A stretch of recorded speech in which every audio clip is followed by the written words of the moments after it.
Welcome back to the Old English Debrief. It is Monday, March 9th, 2026, and we have the weekend series wrap for you as well as the latest news from your Detroit Tigers and around the MLB, mostly the World Baseball Classic.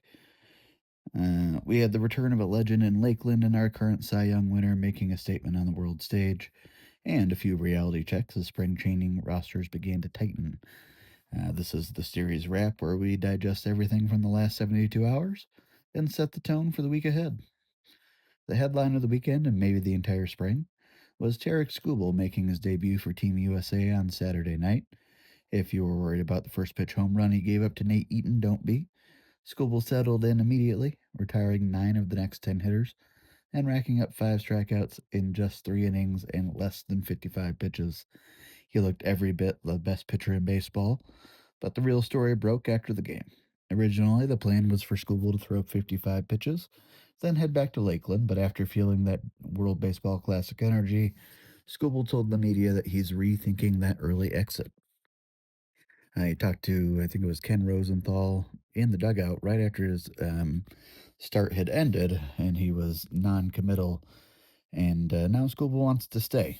We know that the Tigers want him back in camp for a normal routine, but can you really tell a guy of this caliber no when he's representing his country?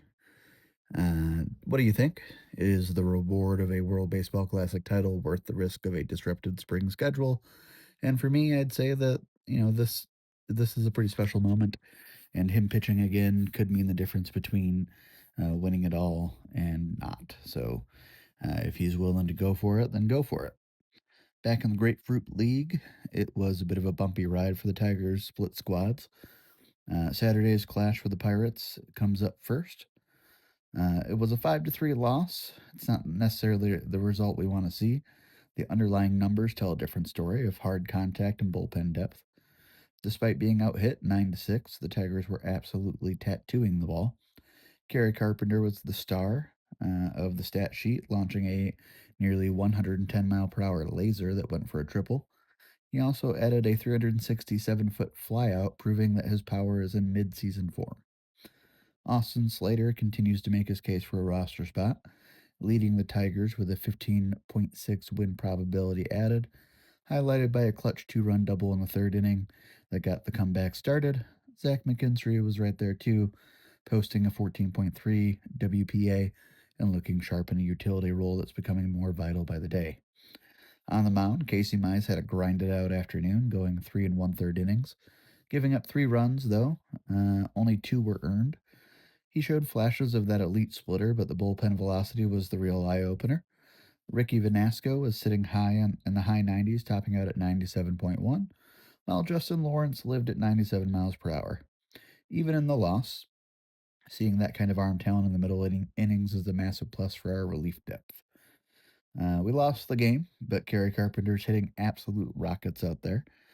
Uh, on a scale of 1 to 10, how much do you put stock into a spring training record?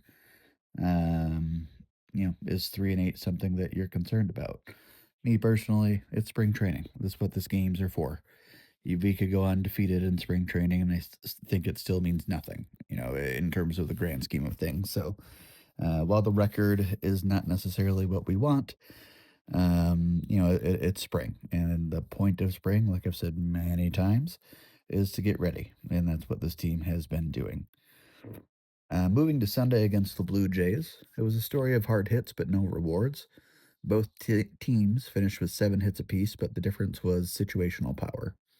The Tigers actually outperformed Toronto in the hard hit department with 10 balls over 95 miles per hour versus their 9.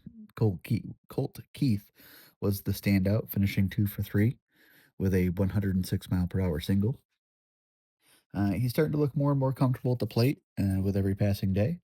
Matt Vierling's also made some loud noise with a 356-foot flyout.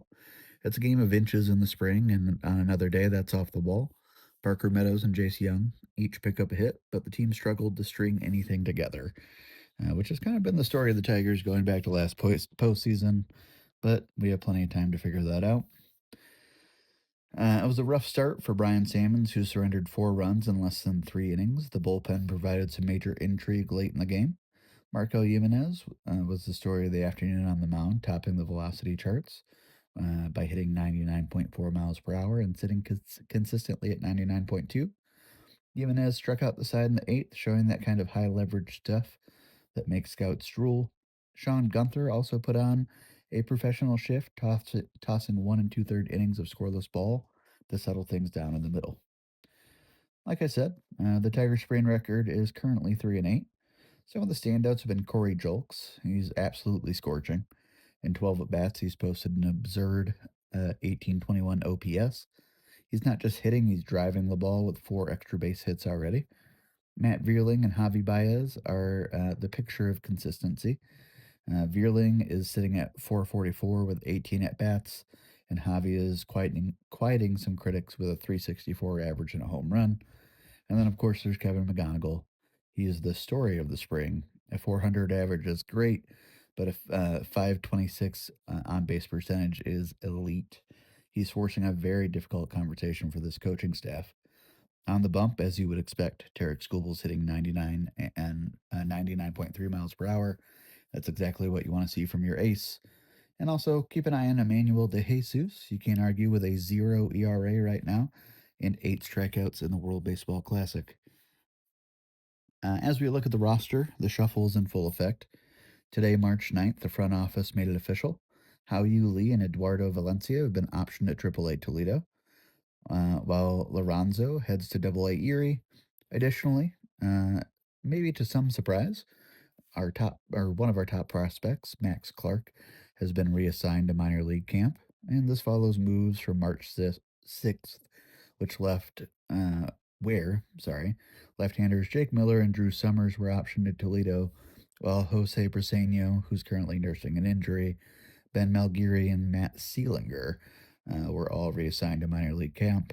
Matt Seelinger, he came in with a kind of hope to make the team, and his stuff has looked good, but it is high, and you can't leave it high in the major leagues or you're going to get hit around. Are there any major surprises when it comes to roster moves that you've seen thus far? Is there anyone who's been optioned or sent down or assigned a minor league camp that you would rather see stay with the big league team? Let me know in the comments below. And that wraps up our Monday series wrap. It's going to be a fascinating week as we see if Skubal actually packs his bags for Lakeland or stays with Team USA for the knockout rounds. For our Tigers question of the day, if you're Scott Harris, do you let Tarik Skubal stay with this team or with Team USA? Or do you bring him home to ensure that he's 100% for opening day? And for our MLB question of the day, who was your player of the weekend? Was it Slater's bat or Skubal's dominance? Or somebody else in the World Baseball Classic? Go ahead and drop your answers in the Spotify comments and head on over to the YouTube channel, The Old English Debrief, to join the conversation. Don't forget that we're back Wednesday for the midweek check-in. And always remember, be kind to one another and go Tigers for life.